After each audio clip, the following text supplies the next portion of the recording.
और मणिपुर की घटना पर केंद्रीय मंत्री अनुराग ठाकुर ने कहा है कि विपक्ष इस मामले पर राजनीति कर रहा है। अनुराग ठाकुर ने इस पूरे मामले पर सीधे विपक्ष पर सवाल खड़े किए हैं और विपक्ष से सवाल पूछा भी है कि इस मामले पर विपक्ष राजनीति कर रहा है। अनुराग ठाकुर ये कह रहे हैं, उनका ये भी कहना है कि दोषियों पर कड़ी कार्रवाई होगी।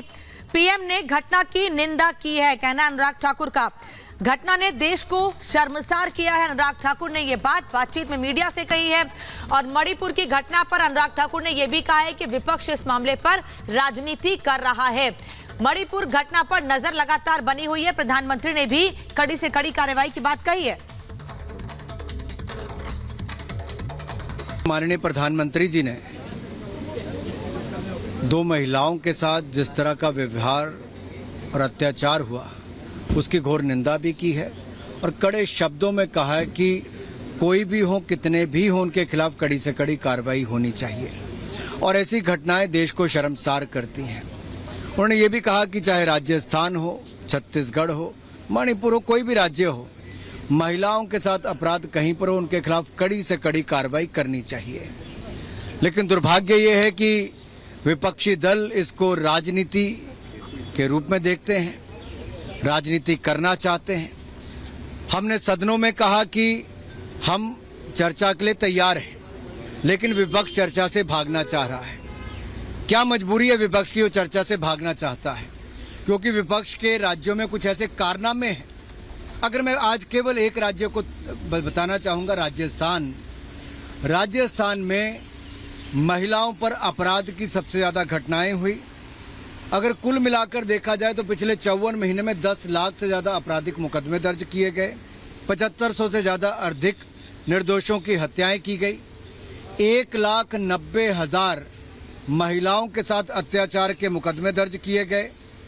और अगर मैं दुष्कर्म की, बलात्कार की बात करूं तो लगभग 22% दुष्कर्म की घटनाएं पूरे देश भर की राजस्थान में, जो लगभग 33,000 ऐसी घटनाएं राजस्थान में हुई है।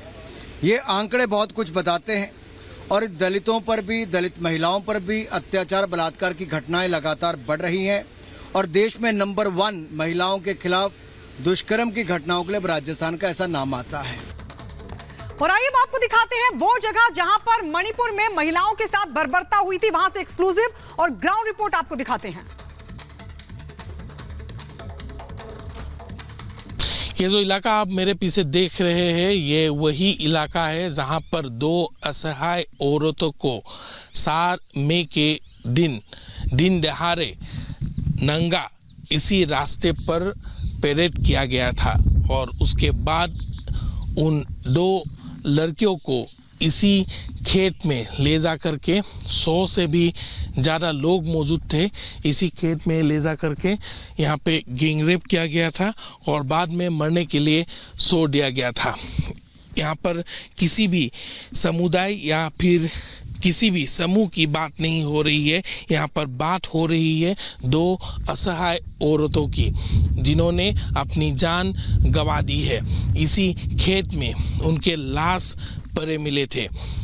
जब ये वीडियो वायरल हुआ, इस इलाके को आप देखिए, आप ध्यान से देखिए, आपको पता चलेगा इसी इलाके का वीडियो वायरल हुआ था और उसके बाद ही पुलिस की कार्रवाई अब शुरू हो गई है।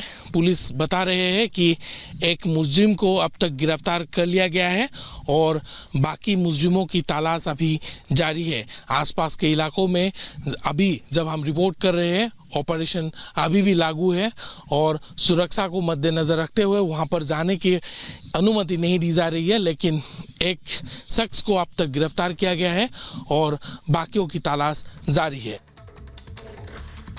और अब आपको देश में हुई 3 ऐसी बड़ी घटनाओं के बारे में बताते हैं जिसने मानवता को शर्मसार कर दिया है, बर्बरता की सारी हदें लांघ दी हैं। मणिपुर में जहां 2 महिलाओं को निर्वस्त्र करके परेड किया गया, सामूहिक बलात्कार किया गया, फिर हत्या कर दी गई, तो वहीं राजस्थान के जोधपुर में 4 लोगों को जिंदा जला दिया गया। उसमें एक 6 महीने की बच्ची भी शामिल थी, उसे भी जिंदा नहीं छोड़ा गया। और रायपुर में अपने अधिकारों की मांग को लेकर नग्न प्रदर्शन कर रहे हैं लोग, जो सरकार से नाराज हैं, उनकी कोई सुनवाई नहीं हो रही है और मजबूरन उन्हें अपने कपड़े उतार कर प्रदर्शन करना पड़ा है ताकि कोई उनकी सुनवाई करे। 3 तस्वीरें इस वक्त आपके सामने। मणिपुर में बर्बर कांड, जोधपुर में निर्मम हत्या, 6 महीने की बच्ची तक को जिंदा जलाकर मार डाला गया और रायपुर में नग्न प्रदर्शन करने के लिए मजबूर हुए लोग अपने अधिकारों की मांग के लिए।